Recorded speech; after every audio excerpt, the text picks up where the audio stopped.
We have done first law of motion, that is basically law of inertia था.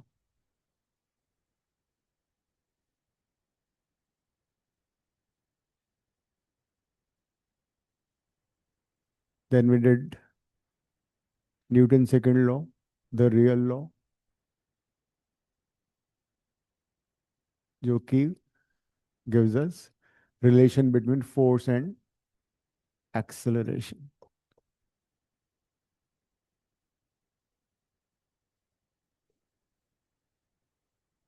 Force is the cause of motion and acceleration is produced, right?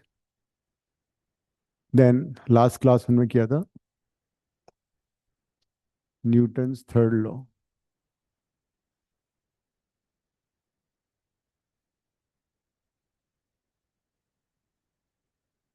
To every action there is equal and opposite reaction. अगर दो bodies हैं तो उन पे force जो लगेगा एक दूसरे का ऑपोजिट लगेगा, इक्वल होगा. फोर्स कभी भी सिंगली एग्जिस्ट नहीं करता है.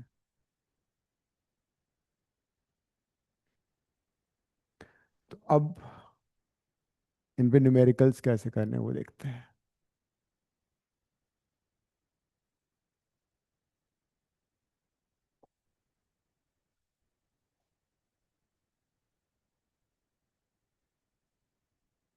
Normally we'll come across bodies like this, कि एक टेबल है,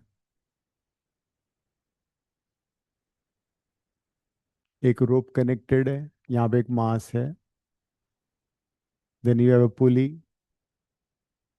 rope and then mass. This mass is m2, this mass is m1. Or it could be like this also.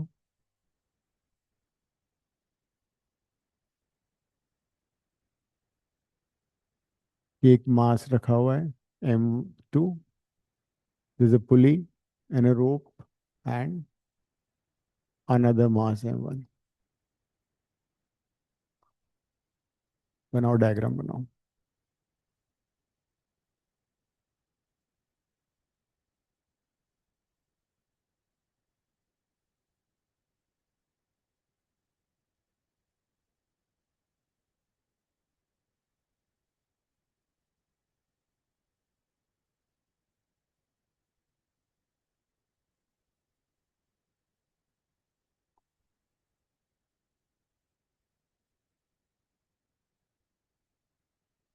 Or else there could be another system.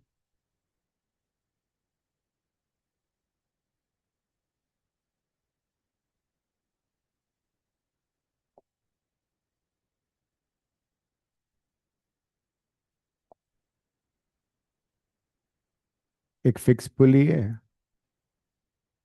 then this mass m1, another mass m2.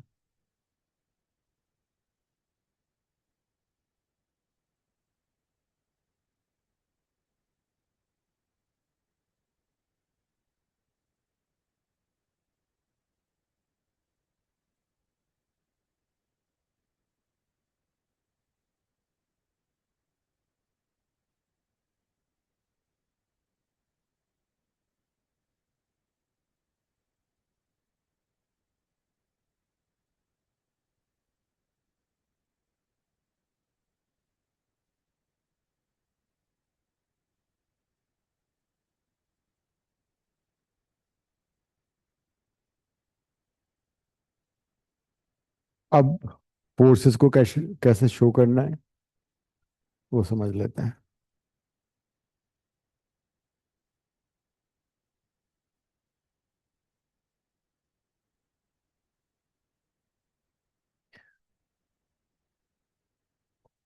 FBD technique.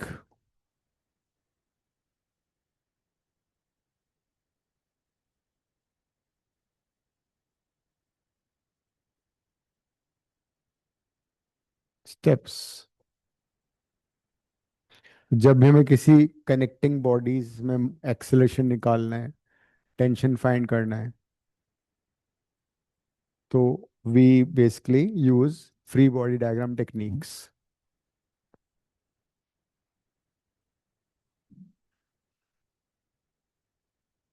Free body diagram, उसका object का diagram बनाओगे individually, और फिर उस पर forces show करोगे, और and में you will apply Newton second law motion.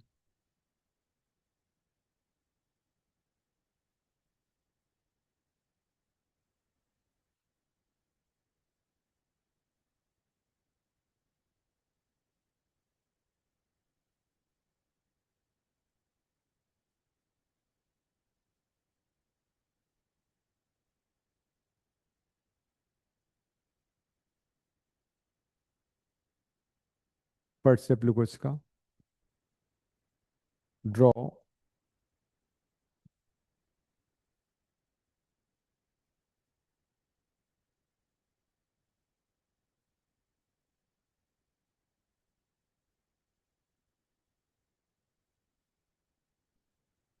Draw एक बार डायग्राम बना लो सारे तुम भी. फिर लिखते हैं. सर क्या क्या करा दिया आपने अब तक? कुछ नहीं करा है, मैंने डायग्राम बनाए. ये फ्री बॉडी डायग्राम टेक्निक सिखा रहा हूँ अभी, ठीक है. डायग्राम बनाओ तीनों ये. Okay sir.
अनन्य डायग्राम बना लो. Okay sir. मार्क्स मिल गए. सर मैं आज स्कूल गई नहीं थी। अच्छा, फिर भी तुमने आज लेट क्यों ज्वाइन किया? सर मेरा इंटरनेट की लास्ट क्लास में मैं जल्दी, लेकिन मैथ्स की क्लास में जल्दी में चली गई थी कि मैं इंटरनेट बस ड्रॉप हो गया था अचानक से। अच्छा अच्छा.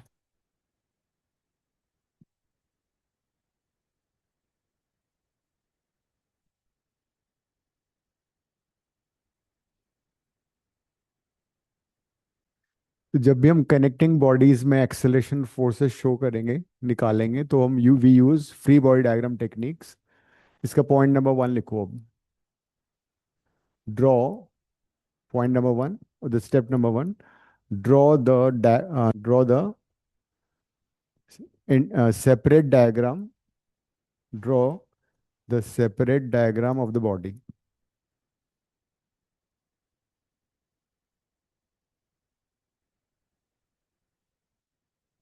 Draw the separate diagram of the body. तो जिस बॉडी का एक्सेलरेशन या फोर्सेस हमें दिखाना है, उसका हमें सेपरेट डायग्राम बनाना है.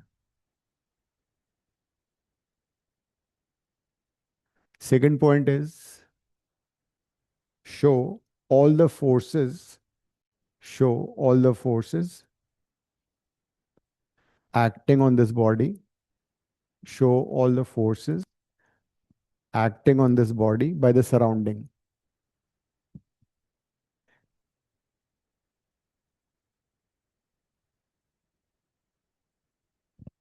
Second point is show all the forces acting on it by the surrounding. ये बहुत इंपॉर्टेंट पॉइंट है। मतलब इस पर, इस बॉडी पे बाकी फोर्सेस जो एक्ट कर रहे हैं ना वो दिखाने हैं हमें। सराउंडिंग कितने फोर्सेस लगा रही है वो दिखाने हैं, ना कि मतलब ये बॉडी भी फोर्सेस लगाएगी। We don't have to show those. इस पे कौन कौन से फोर्स लग रहे हैं, that we have to show. ठीक है, तो हिल गया ये सारा। हाँ।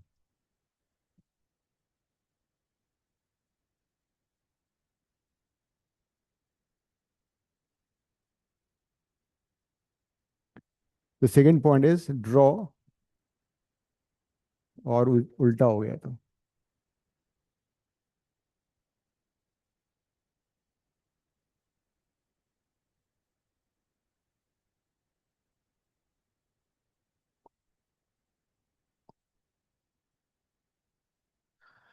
तो will show forces on the body by the surrounding. ठीक है,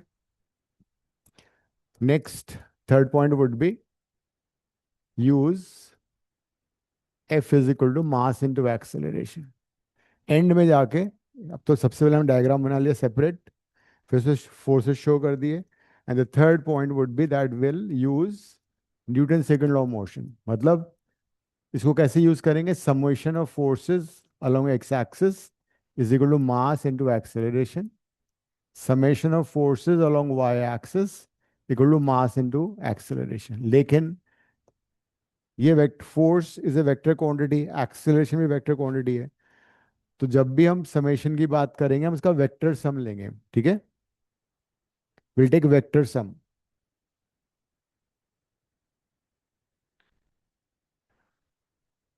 तो फर्स्ट स्टेप तो बहुत सिंपल है, सब हर बॉडी का इंडिविजुअल डायग्राम बना लेंगे। Next point is the most important, show all the forces. उस बॉडी पे जितने भी फोर्सेस एक्ट कर रहे हैं बाय द सराउंडिंग वो दिखाने हैं हमें। तो मैंने बताया था तुम्हें कि हम कौन कौन से फोर्सेस देखते हैं। We come across forces like gravitational force, mg, है ना। तो mg की तो कोई प्रॉब्लम नहीं है। ग्रेविटेशनल फोर्स अगर हम बात करें तो ग्रेविटेशनल फोर्स क्या होगा, हमेशा वर्टिकली डाउनवर्ड शो करोगे। तो जब भी हमें ग्रेविटेशनल फोर्स शो करना है will be showing it vertically downward, that is the gravitational force हो गया। देन सेकेंड फोर्स क्या होगा जो will come across, normal reaction. Normal reaction कब लगता है, ये हमने लास्ट क्लास में डिस्कस किया था। नॉर्मल रिएक्शन हमेशा कहाँ लगेगा, जब भी a body is in contact with another body. ठीक है, when a body is in contact with another object. और कैसे लगेगा ये, it is always normal to the surface. This force will be acting perpendicular or normal to the surface। जिस surface के साथ वो कांटेक्ट में है उसके परपेंडिकुलर लगेगा, लिखते जाओ। So normal reaction will be always acting perpendicular or normal to the surface in contact।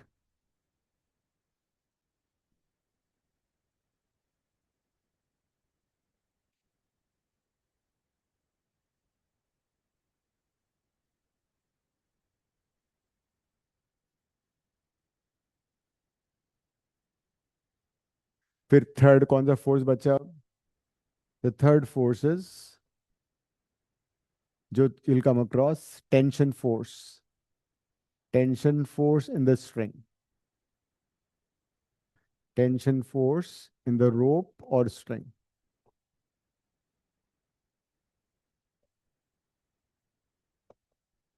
तो tension force in the string या रोप में कैसे शो करोगे, इसके कई सारे पॉइंट्स हैं ना, वो लिख लेते हैं, नेक्स्ट पेज पे लिखते हैं। The first point about tension forces, लिखो, if a rope is massless, ये पहले कहीं नहीं लिखा है, दोबारा ठीक है, लिख लो। लेट आती हो हमेशा, हर क्लास में लेट आती हो तुम। If a rope is massless and inelastic. If a rope is massless and inelastic, tension force in a string will be the same everywhere. If a rope is massless and inelastic, tension force will be the same everywhere. मतलब almost 99.99% time you'll come across strings जो कि massless होंगे। massless का मतलब ये नहीं रोप का मास ही नहीं है, but mass of the rope will be very less compare to the mass connected, उसको इस मासलेस मान लेंगे, ठीक है। अगर मास कनेक्टेड 10 kg है, रोप का मास 50 ग्राम है, तो वो मासलेस मान लिया। तो तो you can say 100% time will come across ropes which are inelastic और मासलेस। मतलब इलास्टिक का मतलब समझ रहे हो ना, कि अगर हमने किसी रोप से मास को कनेक्ट किया, तो इसका मतलब ये नहीं कि रोप खिंचती चली गई इलास्टिक की तरह जितनी लंबी हो गई, सो दैट्स नॉट पॉसिबल। तो rope is not elastic. It is inelastic, मतलब उसकी length will remain the same. And mass of the rope is much less compared to mass connected. मतलब वो almost massless मानेंगे। First point ये सबको समझ में आ गया।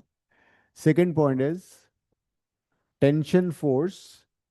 आगे लिखो tension force on a body। Tension force on a body is always shown, tension force on a body is always shown away from it। away from it को underline कर लेना।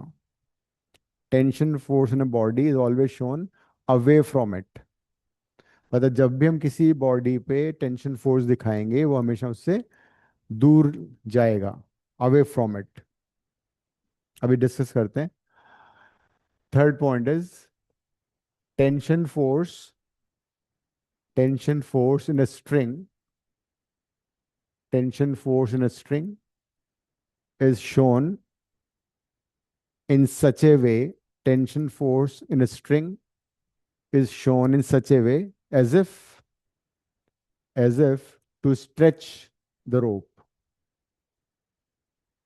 Tension force in a string is shown in such a way as if to stretch the rope।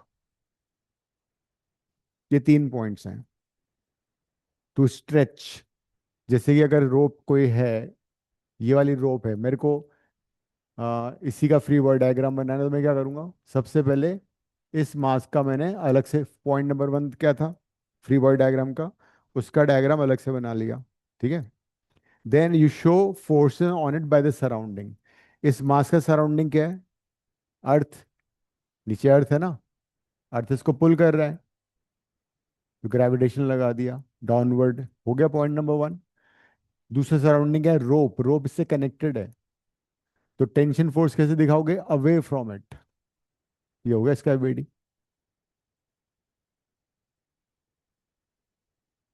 Normal reaction तब लगेगा जब floor पे रखा हुआ है या टेबल पे रखा हुआ है, तो नॉर्मल रिएक्शन लगेगा।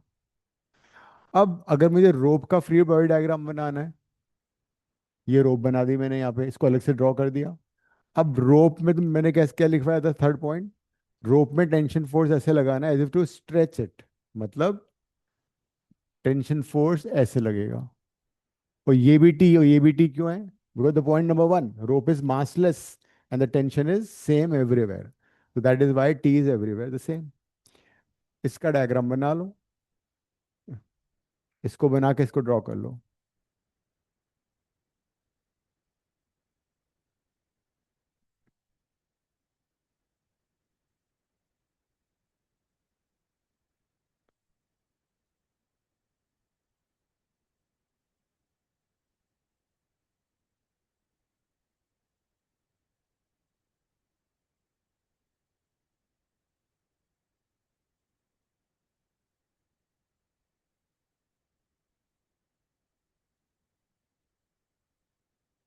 तो टेंशन फोर्स हमेशा as if to stretch the rope, tension force on a mass as if to pull the rope, pull the मास।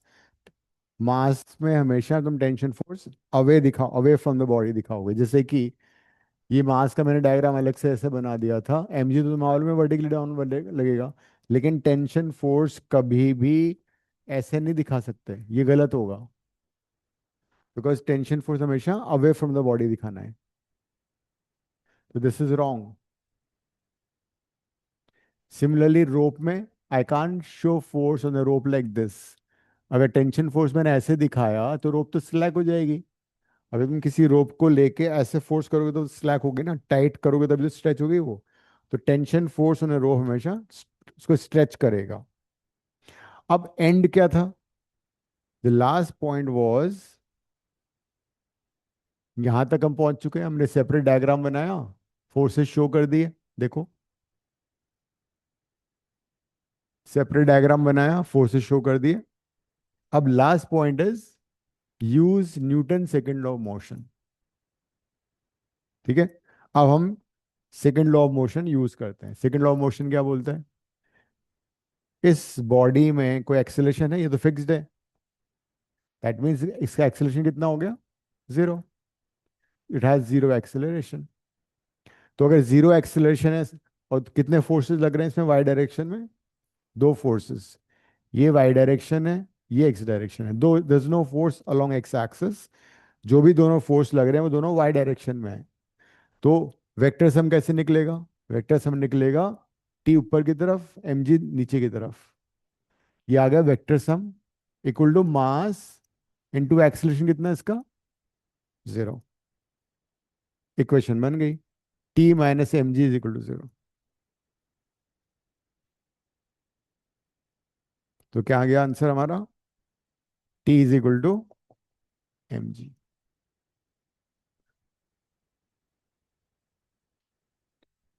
तो इसका ये फीवर डायग्राम था।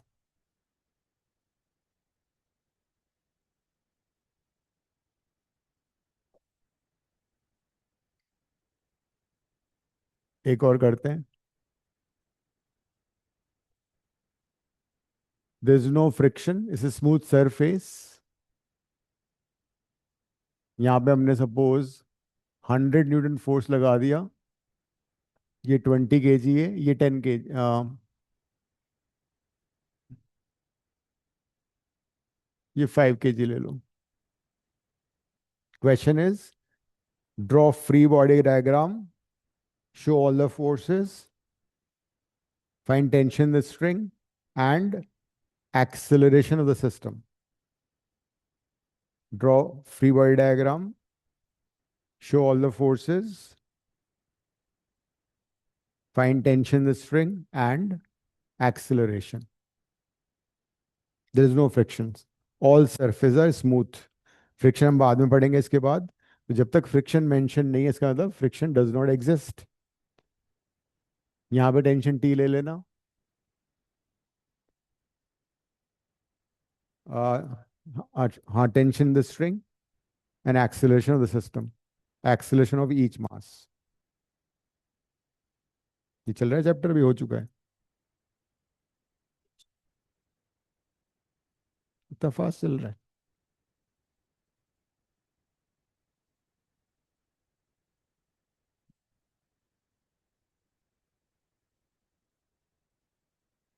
तुम एक काम करो, रोटेशनल ना प्लेलिस्ट में जाके पुराने उससे देखना शुरू करो।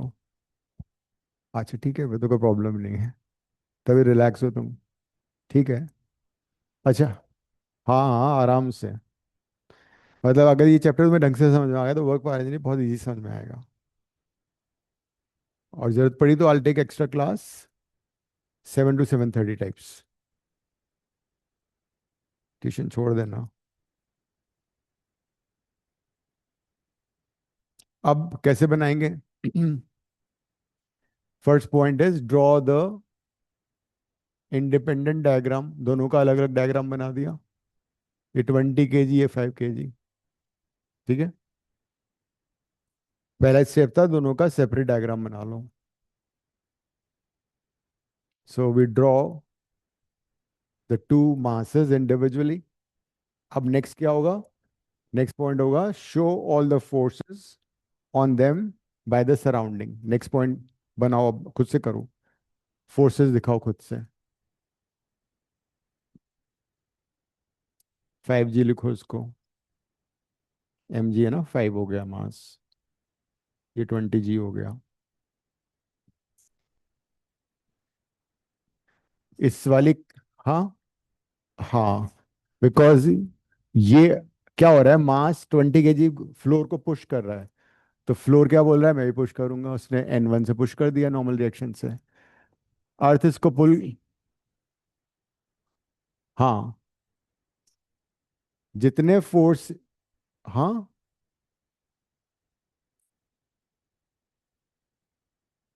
हाँ, because there's no motion in this direction, but they are not action. If somebody says that N1 and 20G are equal and opposite, are they action reaction pair? No, because they're acting on the same body. Action reaction pair same body पे नहीं लगता कभी भी। अगर मैं इस N1 का मुझसे कोई पूछता है कि what is the reaction force है N1, अक्षिता देखो इधर, इस N1 का रिएक्शन फोर्स कौन सा है, इस N1 का रिएक्शन फोर्स इस फ्लोर पे लगेगा, ये N1 का रिएक्शन फोर्स है। और somebody ask you what is 20 kg का रिएक्शन फोर्स, 20 kg का रिएक्शन फोर्स अर्थ के ऊपर लग रहा है, अर्थ पुल हो रही है 20 kg 20G से, ये एक्शन रिएक्शन पेयर है। तो एक्शन रिएक्शन पेयर हमेशा दो डिफरेंट बॉडीज पे होते हैं, सेम बॉडी पे नहीं होते। क्लियर? अब सिमिलरली और क्या फोर्स लग रहा है, 100 न्यूटन पे लग रहा है, ये भी दिखाओ। यहां पे रोप भी है, इसकी सराउंडिंग रोप भी है। रोप क्या करती है, रोप टेंशन फोर्स लगाए, रोप में टेंशन फोर्स टी लगेगा। अब ये टेंशन फोर्स यहां दिखाना पड़ेगा मुझे, किधर दिखाने लगाना है, इधर या इधर। पॉइंट नंबर 2, ऑब्जेक्ट पे टेंशन फोर्स हमेशा अवे फ्रॉम द बॉडी होगा, away from the body. Ananya Gangesh बात समझ में आ गई, ये सबसे इंपॉर्टेंट चैप्टर है ये इसका, ये समझ में आएगा तो आगे 3 चैप्टर तुम्हारे बहुत इजी हो जाएंगे। अब 5 kg में तुम खुद से लगाओ।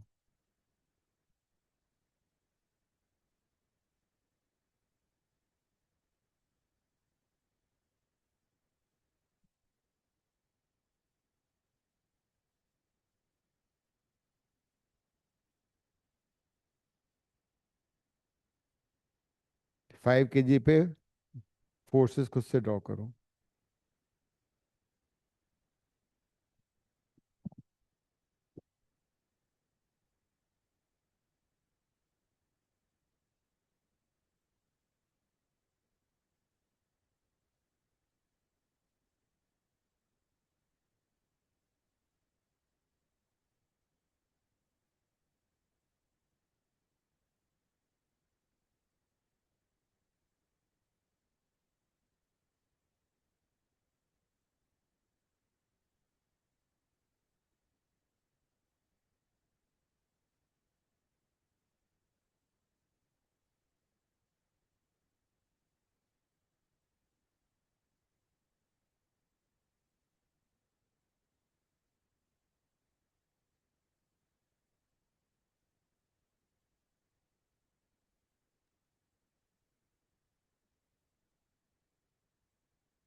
सर 5 ग्राम से भी 100 न्यूटन की फोर्स लगेगी?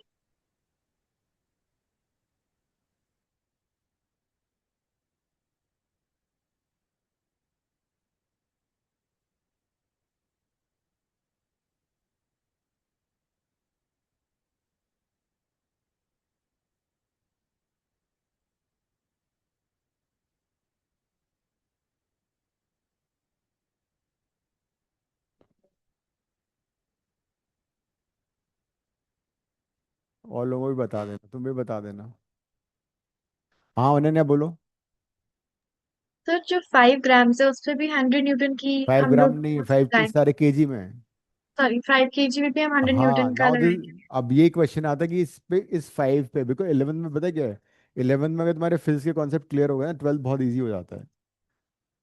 ये जो 5 है, मैंने पॉइंट नंबर 1 लिखा था, सेपरेट डायग्राम बन गया। पॉइंट नंबर 2 था, show the forces on the body by the surrounding. इसकी विसिनिटी की सराउंडिंग क्या है, अर्थ, अर्थ इसको पुल कर रहा है, सरफेस इसको पुश कर रही है, नॉर्मल डायरेक्शन N2 ले लो इसका, ठीक है। थर्ड सराउंडिंग क्या है इसका? रोप। रोप में टेंशन कैसे दिखाओगे? Away from the body. ये नहीं कि इसका टेंशन ऐसे दिखा दोगे। टेंशन फोर्स हमेशा अवे फ्रॉम द बॉडी। हाँ,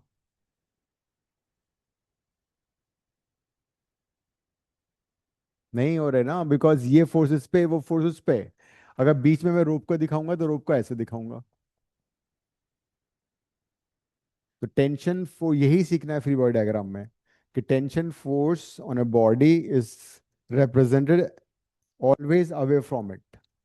उससे हमेशा अवे होगा। Tension force always away from the body.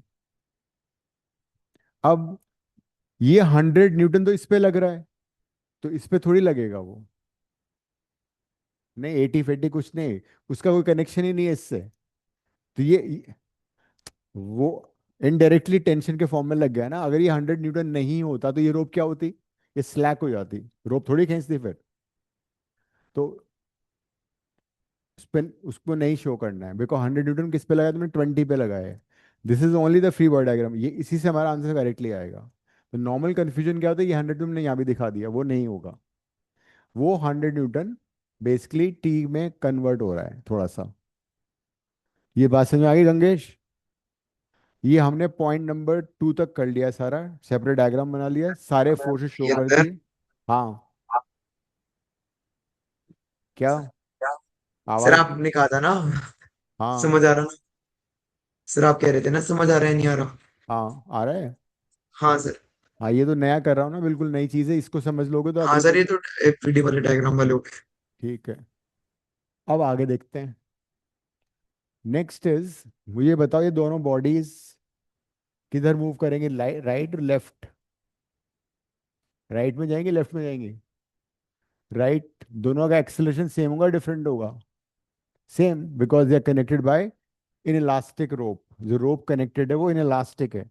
तो both will move with the same acceleration. अब हम थर्ड पॉइंट लगा रहे हैं, Newton second law of motion. मैं ऐसे करता हूँ, ये डायरेक्शन में लेता हूँ एक्स, ये डायरेक्शन लेता हूँ वाई।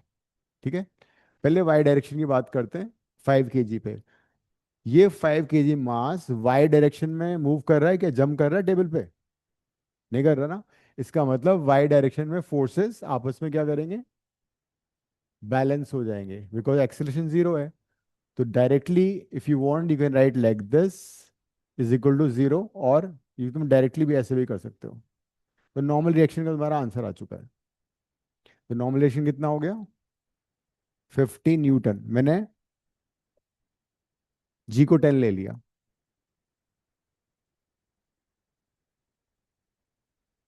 इस डायरेक्शन में कोई एक्सेलरेशन है? तो क्या था formula? Summation of forces along y axis is equal to mass into acceleration along y axis। तो एक्सेलरेशन जीरो है, मास 5 है।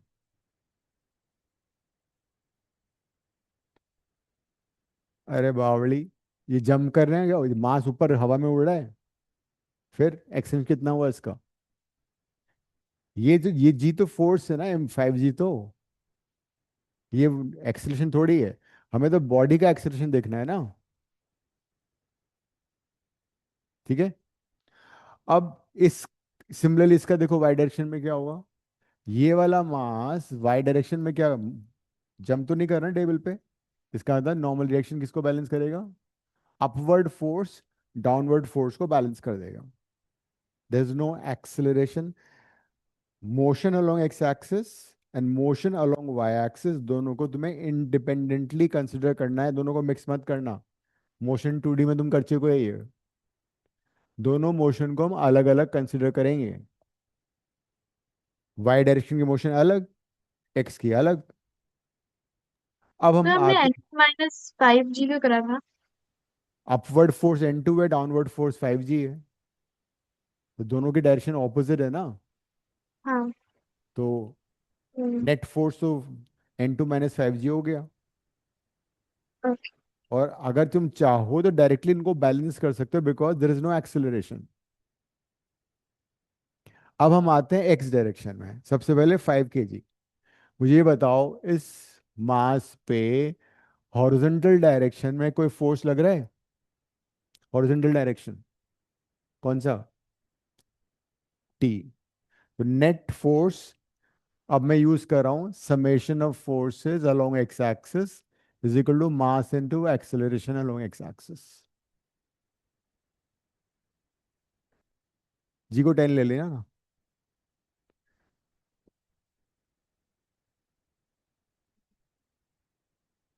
20। हाँ N1 200 न्यूटन हो जाएगा।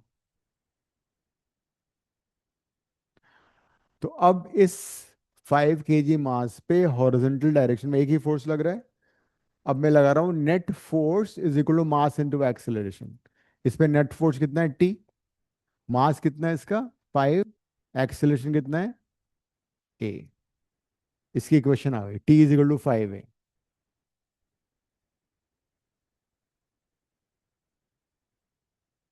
अब आगे देखो जरा,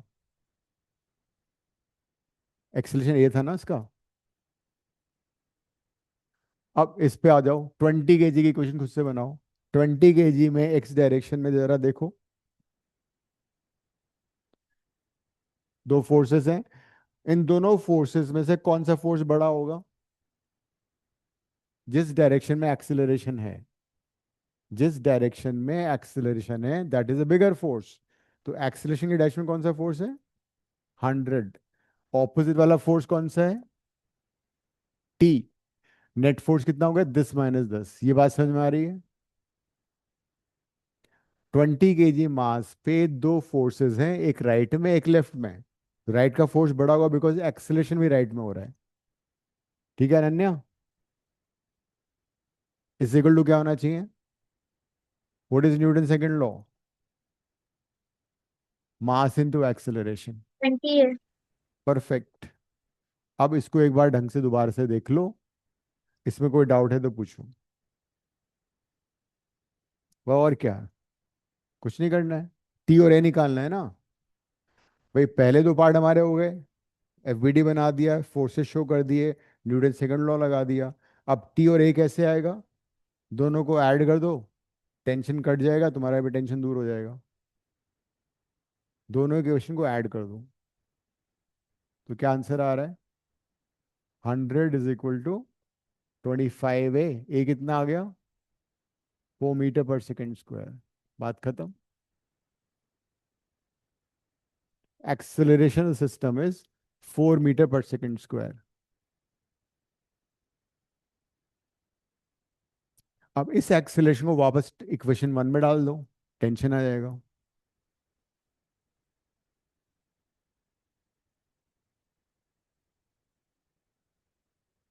तो टेंशन कितना आ रहा है? फोर्स है ना टेंशन। तो T is equal to mass into x 5 a, 20 newton आ गया टेंशन। इसमें डालोगे तब भी वही आएगा, सेकेंड इक्वेशन में को ए डालोगे तब भी टी की वैल्यू वही आएगी। तो this is how you solve. अब थोड़ा सा इसको थोड़ा और डिफिकल्ट बनाते हैं और तुम्हें इसको खुद से करना है, ठीक है?10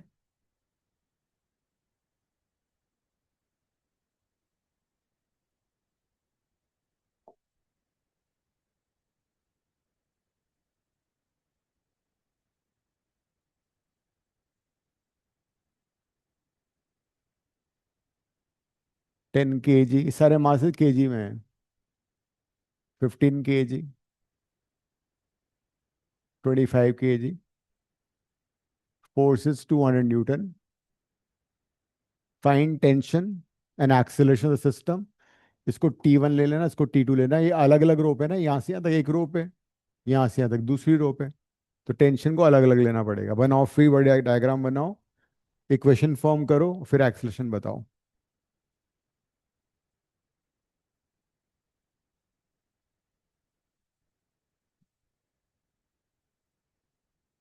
अच्छा, मोशन इन 2D का टेस्ट भी तो है तुम्हारा, कब रखना है बताओ? मोशन इन 2 डायमेंशन का टेस्ट नहीं हुआ ना अभी तक? कब हुआ? 2D का कर लिया था मैंने। 1 डायमेंशन का हुआ है, मोशन 2D का कहाँ हुआ है? प्रोजेक्टाइल मोशन का कहाँ किया है? क्या बात है? हाँ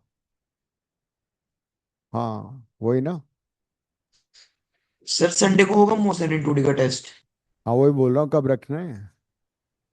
सर देख लो नेक्स्ट टू आप ही। नेक्स्ट तुम्हारा मैथ्स का भी है ना, ट्रिगो का। सर इस संडे देख लो फिर। कौन सा? सर ये वाला संडे, क्योंकि फिर अगले हफ्ते ट्रिग्नोमेट्री का भी है। है ना, दे दो ना। बस वही तो मोशन टू डी है। हाँ तो when I am saying motion to D, इसका मतलब वेक्टर भी है। वेक्टर भी आएगा उसमें, ठीक है, वेक्टर एंड प्रोजेक्टल दोनों है इसमें।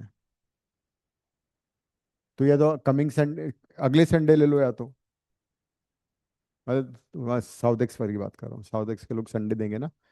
तो नेक्स्ट वीक में ट्यूसडे कब है? ट्यूसडे को दोगे ना तुम लोग, या सैटरडे को दोगे, कब देते हो? अच्छा फ्राइडे को देते हो। हाँ तो कमिंग फ्राइडे को डेट क्या है, बताना। 14th। हम्म। क्या बात यस कर रहे सर, हो? 14 थी। आज क्या तारीख है? 5। 5 का वेडनेस, 5 का वेडनेस 7 हुआ ना फ्राइडे तो। फिर आज 5th है, आज वेडनेसडे है, तो 7 का फ्राइडे हुआ ना। 7th का मतलब कमिंग फ्राइडे 7th हुआ ना, तो उसका अगले फ्राइडे 14 हो जाएगा फिर। ठीक है। हाँ ना, मुझे लगा इस फ्राइडे तो 7th हुआ। तो 14 तुम लोग देना 14 को, ये लोग दे देंगे। संडे कब हुआ?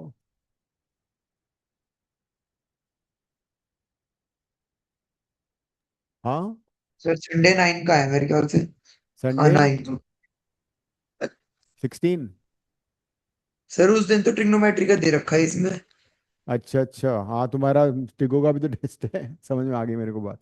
तो ऐसा करो ना, संडे को है ना फिर, क्योंकि सैटरडे को 15 तारीख पड़ रही है। तो ट्रियो का टेस्ट सैटरडे को नहीं होगा, जैसे कि पहले तो अरे सैटरडे को था। सैटरडे को इस बार 15 अगस्त है ना, ओह, अच्छा। That's a problem. हाँ 15 अगस्त को छुट्टी होती है, बंद होता है ना सारा, बिल्डिंग बंद होती है। तो ठीक है सर 15 को। हाँ 15 को छुट्टी है।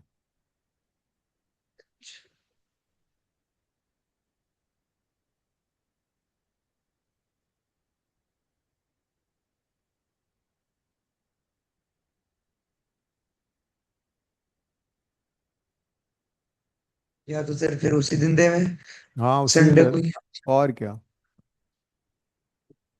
संडे को ही दे देंगे। हाँ ठीक है, संडे को दे दो, अनन्या भी खुश है। तो या तो अभी संडे कर सकते हैं। इस संडे को देना, तो संडे को तो ऐसा है, थोड़ा आई जल्दी हो जाएगा। I make the test. जिसको संडे देना वो संडे को दे देना, और वही नेक्स्ट संडे भी दे सकते, ठीक है। ओके और सर। वैसे मैं डेट डाल रहा हूँ, 16 की डाल देता हूँ, है ना। Okay sir. तुम पहले देना जो पहले दे सकते हो। Okay sir.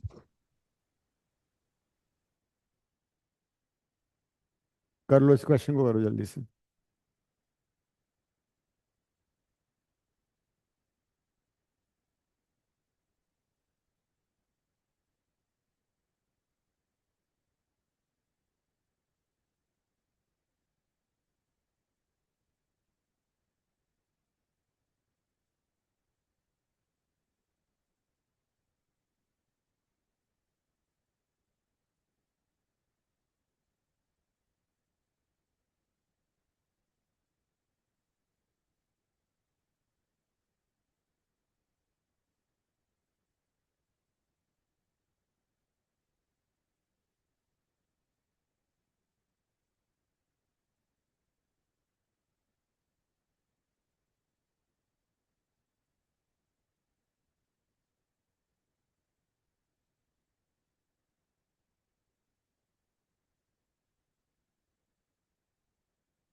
हो गया।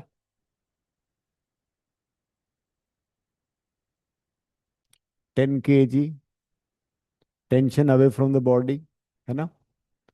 Normal reaction N1, 10 g downward. Next is 15, tension away from the body, tension away from the body, normal reaction 15 g। Then 200 N, normal reaction 25 g downward, tension away from the body. ये किया तुम लोगों ने। अब तीनों masses पे same acceleration होगा। Rope is in elastic, सबका एक्सेलरेशन टुवर्ड्स राइट है।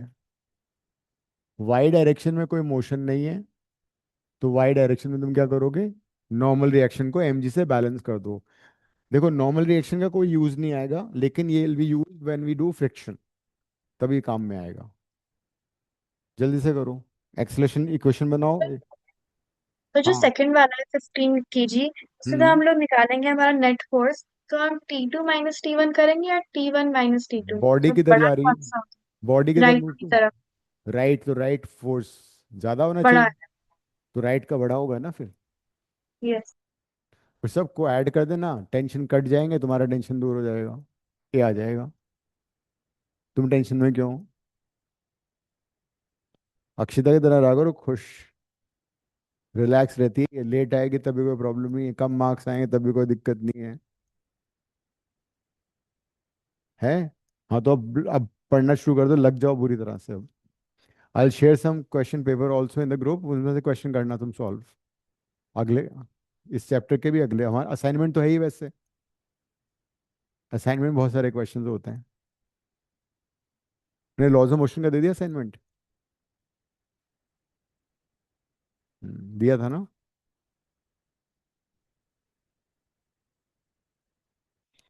तो नॉर्मल रिएक्शन तो सब में बैलेंस हो गया 10 g से, इसमें N2 हो गया 15 g से, N3 हो गया 25 g से। हाँ ये वाई एक्सिस का हो गया।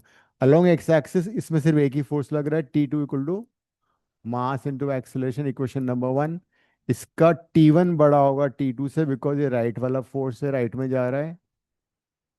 जिस डायरेक्शन में मोशन है वो वाला फोर्स ग्रेटर होगा, रिमेंबर दिस। और नेक्स्ट कितना होगा, 200 बड़ा होगा और T1 छोटा होगा, इक्वल टू 25a।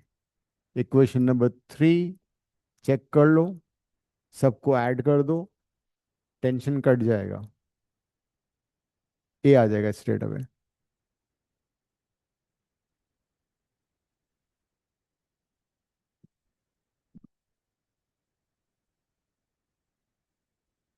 नेक्स्ट में निकालेंगे ना, पहले ए निकालो।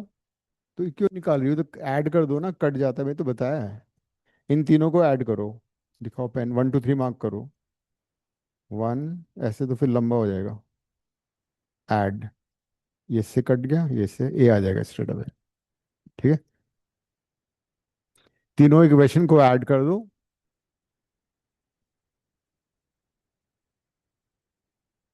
तो 200 इज इक्वल टू कितना हो गया, 50a। ए बोले तो 4, 4 मीटर पर सेकंड स्क्वायर आ गया। इसको अब तुम फर्स्ट में डाल दो और थर्ड में डाल दो, T2 और T1 दोनों आ जाएंगे। क्या हुआ, तो acceleration of the system is 4 meter per second square, and this acceleration is substitute in the equation 1, तो T1 आ जाएगा, सॉरी T2 आएगा, T2 आ गया 10 × 4, 40 न्यूटन। फिर थर्ड में डाल दो, 200 minus T1 is equal to 25a, A is 4। कितना simple है। बस ये टेक्निक नहीं भूलनी है कि draw separate diagram, show forces by the surrounding, and then apply Newton second law. ठीक है, आगे बढ़े गंगेश।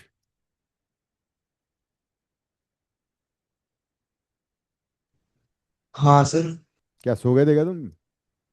नहीं सर। लग रहा है मुझे तुम कैमरा ऑन इसलिए नहीं करते। नहीं सर, ऐसी कोई बात नहीं है। दिखाना जरा, फोटो भेजना, क्या लिखा है तुमने?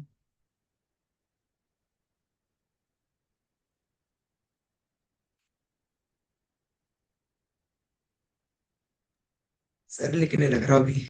हाँ, लिख लिया? नहीं सर, रुक जाओ एक मिनट।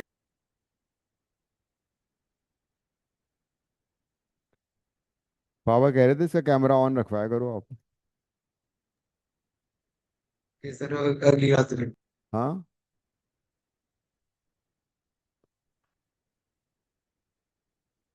लिख लिया? सर एक मिनट, अभी आधा हो गया है, दो थोड़ा सा रह। हम्म।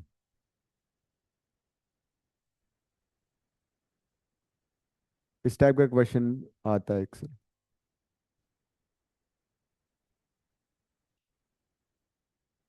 These are called connecting bodies.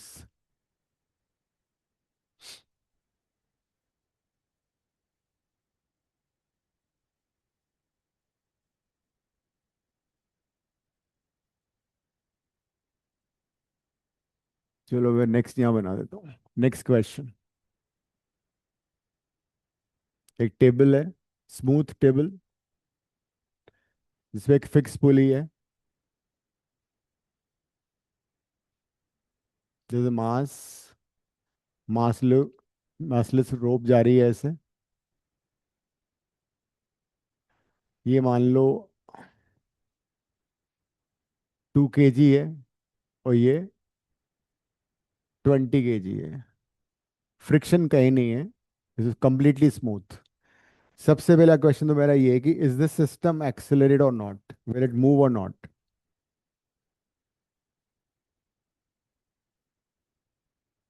हाँ या ना बताओ। Will this system move or not? वो 20 kg है और ये 2 है। No sir. अगर यहाँ पे मान लो चींटी लटकी हुई है, वहां पे डायनासोर बैठा हुआ है, तब भी ये सिस्टम एक्सेलरेट करेगा। This system yes would sir. Accelerate, why? Gravity के साथ। बिकॉज फ्रिक्शन नहीं है ना, दिस नो फ्रिक्शन। तो अगर यहाँ पे मतलब चींटी सर कैसे? होगी, यहाँ पे डायनासोर होगा, तब भी ये सिस्टम एक्सेलरेट करेगा। अब ये डिराइव भी करके दिखाएंगे तुम्हें, ठीक है? Because this no friction. तो इस सिस्टम का एफबीडी बनाना है। ये एक्सेलरेट किधर करेगा? अगर करेगा तो ये तो ऊपर तो जा नहीं सकता खुद से, आना है तो नीचे ही नीचे ही आएगा। करेगा। तो अगर तुम्हारा आंसर सही है तो A0 आना चाहिए। अगर मेरा आंसर सही है तो ए की कुछ पॉजिटिव वैल्यू आनी चाहिए। ये हुआ ना? तो let's find, draw FBD of the system and then find the acceleration. करो।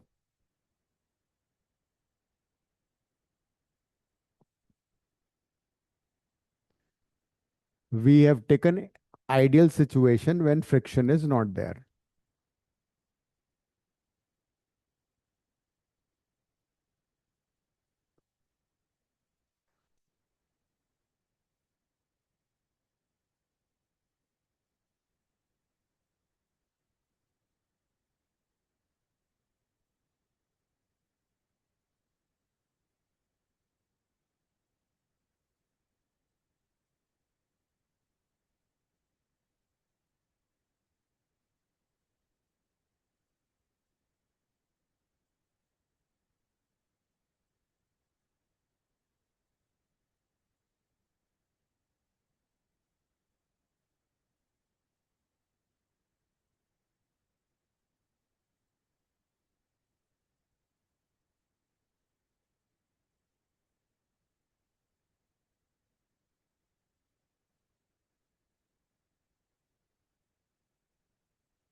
20 kg का एफबीडी बनाया तुमने, है ना?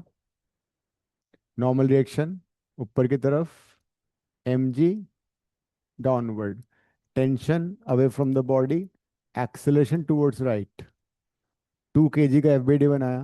अक्षता, फोर्सेस कौन कौन से बताओ? ठीक है, और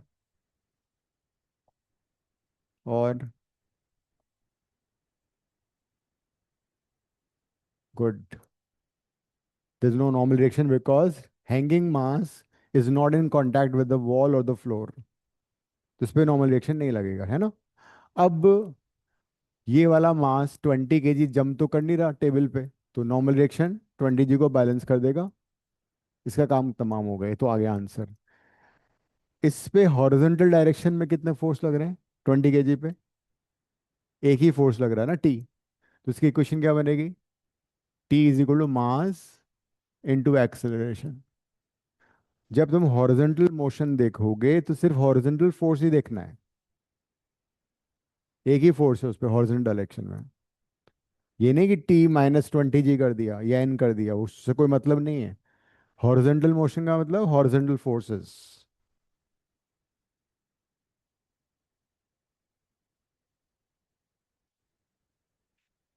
अब सेकंड बॉडी में क्या हो रहा है? सेकंड बॉडी कहाँ जा रही है? तो नीचे कौन सा फोर्स है? ग्रेविटी। ग्रेविटी। तो 2g is greater. 2g minus T is equal to mass into acceleration. दोनों को ऐड कर दो,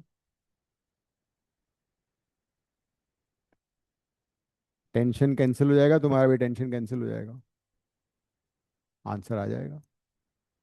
अब ए जरा देखो, जीरो आ रहा है क्या?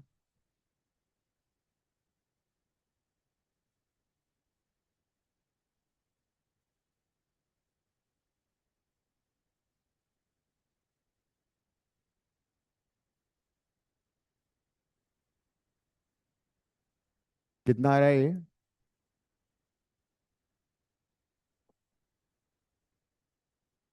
20g तो 20 हो गया, इक्वल टू 22 है। ए की वैल्यू आ गई 20/22।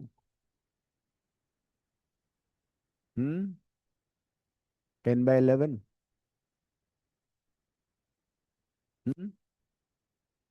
0.9 समथिंग आएगा ना।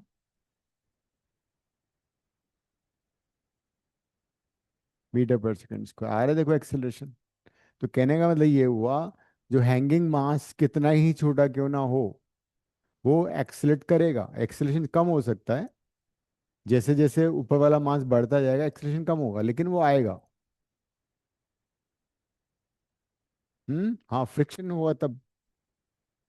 देन इट डिपेंड कि कितना फ्रिक्शन है वो। सर एक बार दोबारा समझा दो। ये इस पे फोर्सेस दिखाया हमने, नॉर्मल रिएक्शन ये टेबल पे रखा हुआ है, 20g डाउनवर्ड, और रोप से कनेक्टेड है, तो रोप इसको पुल कर रही है, tension force away from the body होता है। इस वाले मास का एफवीडी बनाया, ग्रेविटी इसको पुल करी 2g से, mg लगा दिया, और टेंशन हमेशा अवे फ्रॉम द बॉडी होता है, ठीक है। हमें मालूम है कि एक्सेलेरेशन अगर होगा तो इसका आगे की तरफ होगा, इसका नीचे की तरफ होगा, तो इस पे ए दिखा दिया मैंने। तो इसका हॉरिजॉन्टल डायरेक्शन मोशन जरा देखो, सिर्फ एक ही फोर्स है, तो T equal to mass into acceleration. इसका सिर्फ वाई डायरेक्शन मोशन होगा, बिकॉज सिर्फ फोर्स वाई डायरेक्शन में नीचे की तरफ आ रहा है मास, तो मतलब 2g इससे बड़ा होना चाहिए। तो 2g minus T is equal to mass into acceleration. दोनों इक्वेशन को ऐड कर दिया, टी से टी कट गया, ए आ गया। अब इस ए को तुम वापस फर्स्ट इक्वेशन में डाल दो, तो टेंशन आ जाएगा। तो इसमें सब्स्टिट्यूट किया तो टी कितना आ रहा है? मास इंटू ए कितना है? 10/11। सर 0.9। हाँ। अच्छा सर 0.9 था ना। हाँ, मैंने फ्रैक्शन वाला डाल दिया, टेन बाई अच्छा इलेवन अच्छा ठीक है सर। तो आ गया सारा, सिंपल, इतना इजी है।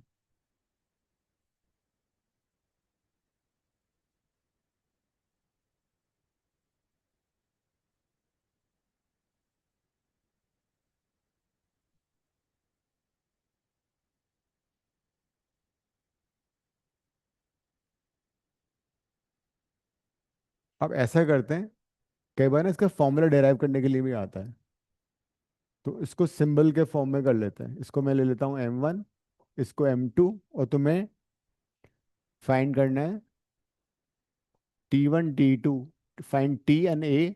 क्वेश्चन है find t and a in terms of m1 m2 g। Find t and a in terms of m1 m2 and g। कर लो, मेथड वही होगा, कर लो, आंसर सिर्फ m1 m2 के टर्म में आ जाएगा। जल्दी से एफबीडी बनाओ, इक्वेशन बनाओ, ऐड कर लो।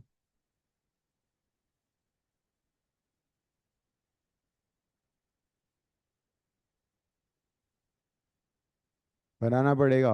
अगर नहीं बनाओगे तो फिर गड़बड़ हो सकता है। एक क्वेश्चन आएगा 3 to 5 मार्क का, ये वाला।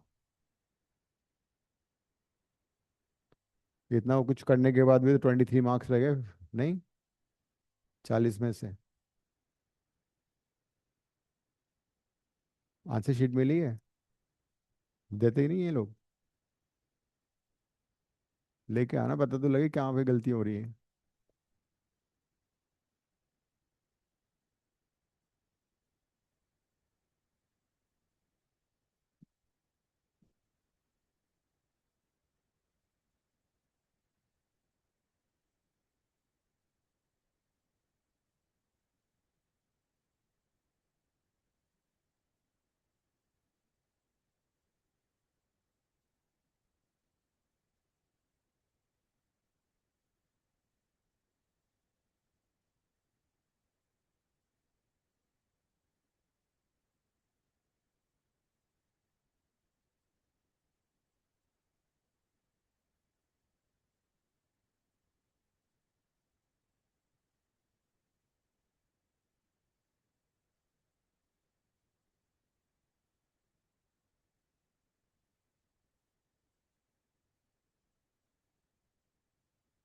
ये इसका एफबीडी बन गया। एफबीडी। इक्वेशन बनाओ। इसका वाई डायरेक्शन कोई मोशन नहीं है, तो नॉर्मल रिएक्शन M2G को बैलेंस कर देगा।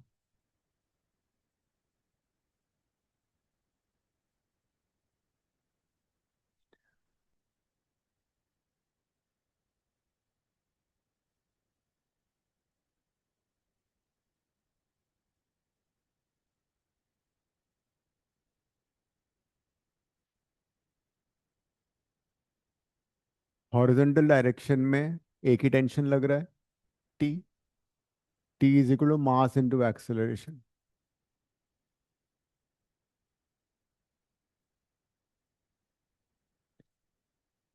सेकेंड बॉडी दोनों को ऐड कर दो ना, T हट जाएगा। इसको ऐसे करो, हाँ, ए कॉमन ले लो। ए निकालना ना, ए कॉमन लेके डिवाइड कर दो।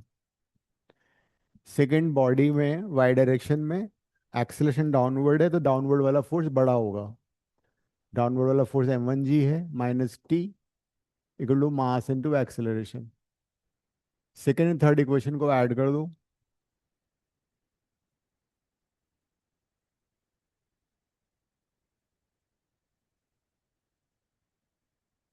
T से T कट जाएगा,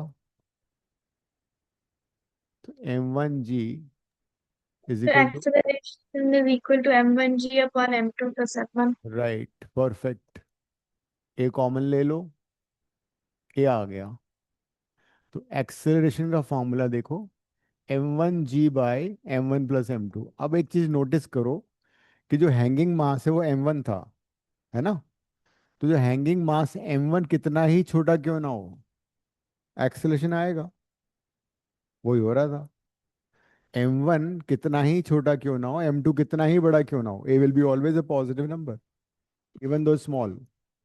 अब इस A को सेकेंड इक्वेशन में डाल दो, T आ जाएगा। इसको इसमें सब्स्टिट्यूट करो, M1 M2G। तो ये इसका मास्टर ब्लास्टर बन गया। जब भी ऐसा कोई सिस्टम आएगा, तुम फॉर्मूले से भी सॉल्व कर सकते हो। एंट्रेंस में आई नॉर्मली, जो लोग जे पेपर वगैरह 1 देते हैं, आई सजेस्ट कि फॉर्मूले याद कर लो। जैसे हमने प्रीवियस क्वेश्चन किया था ना, अगर तुम इसमें डायरेक्ट फॉर्मूले में डाल दोगे तो तुम्हारा आंसर आ जाएगा। देखो, प्रीवियस क्वेश्चन में M1 कितना था, 2। M2 कितना था, 20। वही आ गया, 20/22। सीधा सीधा आ गया ये। बट ऐसे डिराइव करने के लिए भी आ सकता है कि derive the formula for acceleration and tension।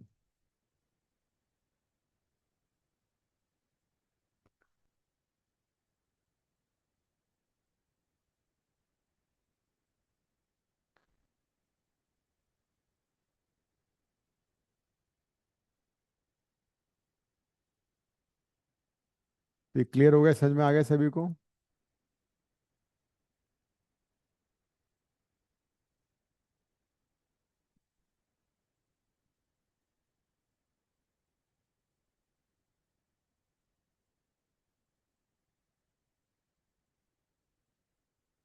Smooth surface है, this is 8 kg, this is 22 kg, force हमने लगाया है 150 न्यूटन।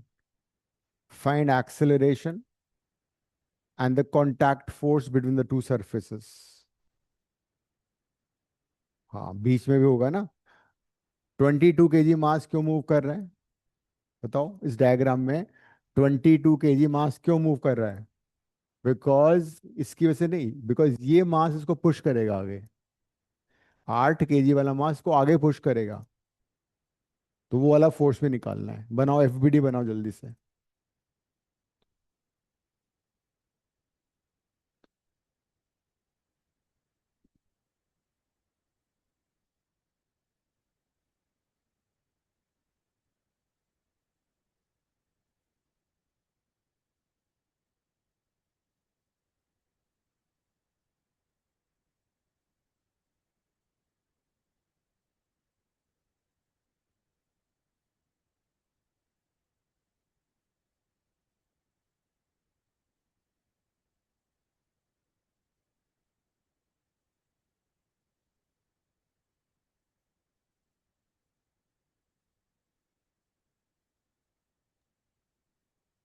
सर हम्म।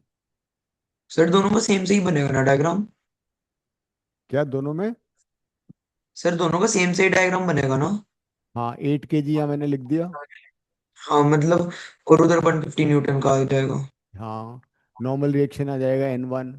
हाँ 8 g आ जाएगा। हाँ। फिर यहाँ पे बना दो, थोड़ा दूर बना दो उधर इससे। 22 केजी का आ जाएगा। अब 22 kg आगे मूव क्यों कर रहा है बताओ मुझे पहले। 22 kg आगे जाएगा ना, पूरा सिस्टम आगे जाएगा। तो ये 22 kg आगे क्यों जा रहा है? बिकॉज ये 8 kg इसको पुश कर रहा है। ये ले लो R. R is a contact force. R contact force है, उसको पुश कर रहा है। लेकिन जब 8 kg ने उसको पुश किया, तो 20 kg क्या करेगा? 22 kg वो रिएक्शन फोर्स लगाएगा। रिएक्शन फोर्स ऑपोजिट डायरेक्शन में लगाएगा। तो ये एक्शन रिएक्शन पेयर हो गया। सर ये दोबारा समझाते, ये वाला थोड़ा समझ नहीं आया पार्ट। देखो, 8 kg मास इसको पुश करेगा ना 22 को, तभी तो 22 हाँ आ सर। रहा है। 22 kg पे 150 थोड़ी दिखाओगे, 150 तो 8 पे लग रहा है। तो 22 kg हाँ को 8 kg आगे की तरफ पुश कर रहा है। आर, आर कॉन्टैक्ट फोर्स है। सर, वो पीछे वाला नहीं है, समझ में कि वो 8 केजी के ऊपर क्यों लगेगा वापस फोर्स? हाँ, तो एक्शन रिएक्शन होता है हमेशा। अच्छा हाँ फोर्स ठीक कभी ठीक। भी सिंगली एग्जिस्ट नहीं करता। अगर तुम दीवार पे फोर्स लगाओ, दीवार तुम्हारे हाथ पे फोर्स लगाएगी। Force never exist singly. Okay sir. अब कहानी घर घर की वही। नॉर्मल रिएक्शन बैलेंस हो गया 8 g से, उसका नॉर्मल रिएक्शन बैलेंस हो गया 22 g से, बात खत्म। हॉरिजॉन्टल डायरेक्शन में इसका एक्सेलरेशन इधर राइट है, दोनों का एक्सेलरेशन राइट में है ना, तो राइट वाले फोर्स बड़े हैं। तो 150 minus R is equal to mass into acceleration, और N R is equal to 22 है। बात खत्म हो गई। दोनों को ऐड कर दो।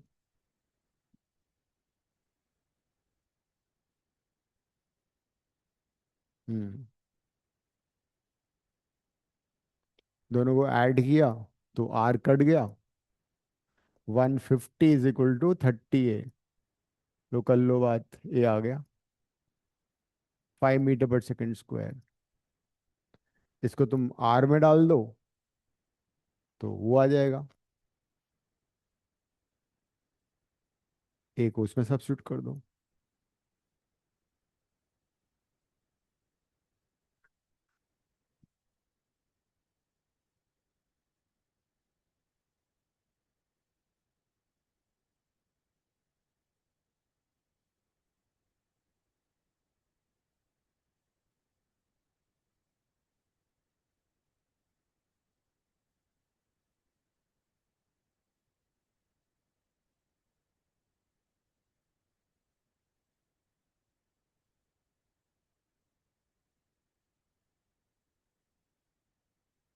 ठीक है।